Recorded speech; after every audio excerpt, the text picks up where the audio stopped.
looking for a word to try and describe that innings, because we generally have a tradition here on My 11 Circle Presents Cricbuzz Live to find a word of the day.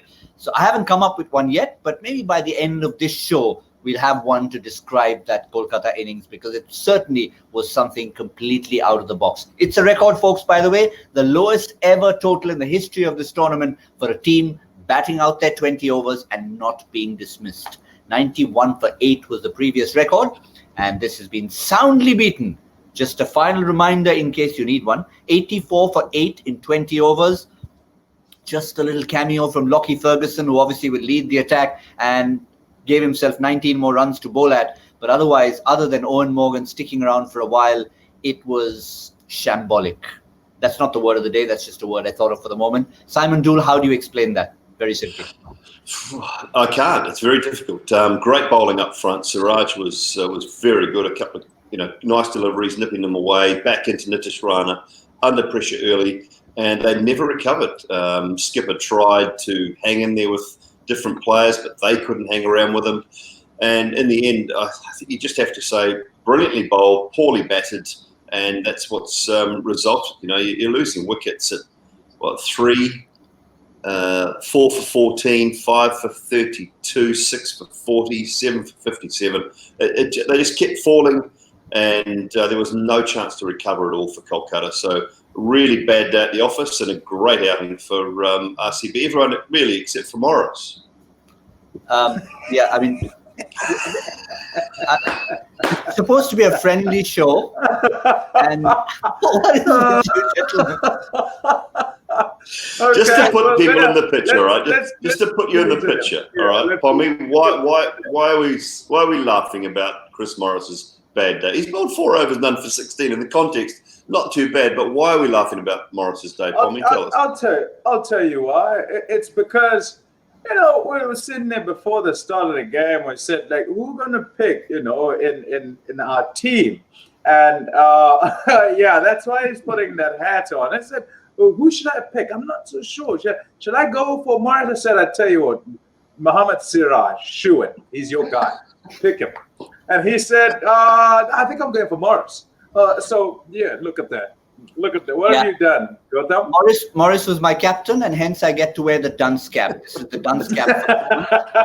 Because in a context of your My 11 Circle teams, 4 overs, none for 16 doesn't get you anything. However fiery he was up front, bowling numbers 18 and 20, the opposition 7 down, and he couldn't get a wicket. So me and Chris Morris deserve the dunce cap. But Pommie, coming back to you, I think I'll lose that for now. Yeah, get the hair in place. Coming back to you, we did talk about Mohammad Siraj on Combox, but even after that, it's not that the wicket was doing so much, as Ian Bishop mentioned there in commentary. The spinners, Chahal and Sundar, as usual, it was just business as usual for them. It was. So normally what you want and you expect from a side where they get kind of knocked out up front, and knocked out is, I suppose, knocked down, I should say, rather than knocked out, is they'll lose 2 or 3.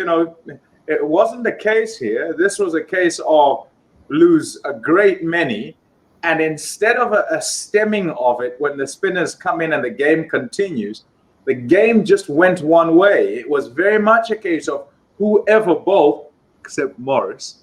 Except Morris. I just thought I'd say that, okay? Would just keep taking wickets. And it was one of those days. And as Simon said, he can't explain it. And there is no way really to explain it except to give kudos to the skills of the RCB bowlers. Siraj into the side and bowl up front, get it to move. Bowl the length that gets it to move, where many a time you'd bowl back of that length because you don't want to disappear over your head. You're thinking in a defensive fashion rather than in an attacking fashion. And once he got the first one, he thought, well, I'll keep trying further and further up. And it worked, and sometimes it goes past the edge. It didn't go past the edge that time. It actually picked up the edge. So wonderful bowling. Wonderful bowling. Yeah. We often discuss the technicalities of any good performance with bat or ball, and it can get a little complex. But I think, Simon, from everything I discussed with Pommie in the Combox, it was about simplicity today for Siraj. Yeah, I mean, we know his prowess with the red ball, and he's obviously done a very good job. He's looking at India A, and he's played some white ball cricket at the top level. But has he found that perfect length? At times, no. He's been expensive, and it's not easy in IPL cricket to continually bowl at Chinnaswamy. So he's got a bigger ground now, maybe a little bit more pace and bounce too. But those numbers were just phenomenal tonight. He was superb. And sometimes on surfaces that are just offering you a little bit, and I don't think it was a pitch that, it's certainly not an 85 pitch. It's probably a 140, 150 pitch, but he just found that length that sort of kissed through nicely. It was top of off stump, and as a bowler, you just love that Nitish Rana wicket that nips back through the gate, cartwheels the stump, and you just love to watch that. So found the perfect length, and he bowls with genuine good pace too. So it's pleasing from an RCB point of view, because I've now got someone that backs up Navdeep Saini a lot more, I think. And I sort of see early on in the tournament they weren't playing Siraj, and I thought that he should have been in the side early on in the tournament just to give him that confidence and that lead in. Yeah, there's also a case, Simon, and I know you'll agree with me here, in that an action that's working well bowls nice outies to right-handers, but nice innies to lefties that both sort of right in the channel, as in top of off stump, and he managed to do that, whether it was left-hander or right-hander, it didn't matter. It was like it was right on song and in rhythm, and it just came out beautifully. Really good to watch. But from a perspective of the batsman, any cause for worry if he was sitting in that Kolkata dugout? Nitish Rana got a beauty, certainly, and that was the only revenge I could take, my little My 11 Circle trump card tip. So for all of you who said Morris to me, I said Rana to you. So there, take that. But other than Nitish Rana, if you look at the couple of outside edges, were there any causes for worry from a batting perspective, Simon? Well, I guess the worry, not only tonight, but the little worry for Kolkata is just how they've been fortunate to win games, and fortunate courtesy of a couple of collapses from other teams. They haven't really found their batting strength, I don't think, in this tournament yet. You haven't seen them consistently put those 180s, 190s on the board and bat really well. They've fought to totals time and time again, and then their bowlers have got them out of trouble, or the opposition have capitulated on a couple of occasions. So although they're reasonably well placed on the table, and they'll stay in exactly the same place, I would imagine, tonight, they haven't batted particularly well in the tournament as a whole. So I think that's probably the worry. Rather than just this singular performance, it's around their whole tournament performance with the bat. In fact, if you think back to that game, we were referring to it yesterday, Delhi's dismal opening game of the tournament, that looked like it was heading for an 84 for 8 type total. But that Marcus Stoinis 50 got them to something they could actually think about and bowl at. And, having someone like a Stoinis, which obviously would have been an Andre Russell in KKR's case, is kind of essential to have that one all-rounder figure lower down the order. Yeah, look, I think if we look at KKR, the struggles are not in one area. I mean, if you could localize it, at least then you're trying to change somewhere and something, and everything else is kind of okay. But it isn't that. Whether you're looking at the top of the batting, whether you're looking at, and they know who they want towards the top, not fully. They kind of have to make decisions there as well. They started with Narayan and then had to shift it. And when they did shift it, he was in the team, but he was batting 4 and batting against ahead of the middle order. And they don't know which way they want that middle order. Then you go to the bowling, and their bowling's not really gone that well. They've chopped and changed a little bit, and their biggest star hasn't got any wickets for them, So he's not starting things up as they thought he might, or finishing, or whatever. It's just a whole big struggle. And unfortunately, in the course of their struggles, whilst they've been winning, they've not been able to stumble on what would work.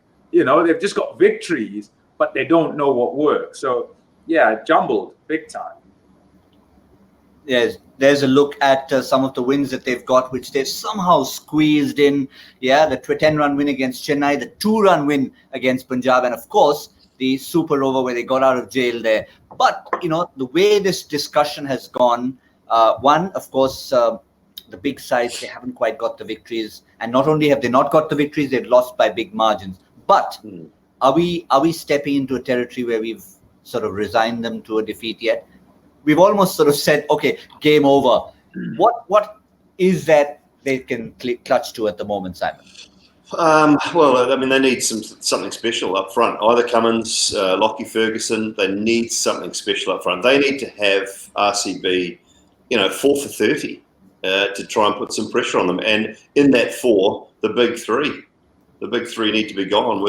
And Finch, AB, and Virat need to be gone inside of 30 runs, I think.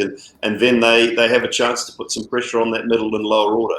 If that doesn't happen, you can just see RCB cruising through. And I can't expect another side to bat as poorly as the first team. I just can't see it happening. I have a theory. You could have them 4 for 30, gentlemen, and then 57 of 20 balls from Chris Morris. How's that? I like the theory. I love it. It's theory, though. Well, it's possible. If they were to actually get 4 for 30, Chris Morris is their Stoinis. He's their Russell. He can bat. Can't bowl, but he can bat. Oh, you're being so hard. He's got 4 overs for 16. You've got to look at through cricketing eyes. Anyone takes that. Yeah. The things we do for the sake of our My 11 Circle team. But anyway, what we have to do is to revise our prediction, since we were all 80 runs away from our prediction. Well, if you doubled the score, Pommie was closest. Yeah. I'm not accepting that one. Don't want that one. No, sorry. Okay. All right. So 6 over score for RCB as they chase almost nothing. You go first, Gautam. I'll go first. This time. Conservative start, but they'll get something on the board. 4-0-40. Half the runs. Oh. I think Finch goes. I think he's going to try and do this in the power play. I go 71. Oh. I was going high as well, about 58, I'm thinking. 58, right. Yeah. 40, that's where 50, I am. 71. Oh dear. But we need some wickets. 40 for 4 would be fine. 40 for 4. I tell you what, Gautam, the only points you're going to get tonight is maybe if you go Morris dancing. Right. We need something. We've got to clutch at something, and that's how you're going to feel if you're a Kolkata fan at the moment. But we have to keep having those laughs, because I think Kolkata needs to keep that smile up. The tournament's not over yet, even if it goes as per the schedule or as per the way the match is going. Thank you, Pommie. Thank you, Simon. We'll see you, gentlemen, at the end. We're not sure if we'll have a Cricbuzz Combox, depending on how they bat. If we do, we'll see you in the 10th over. If we don't, we'll see you for the post show. My 11 Circle presents Cricbuzz Live.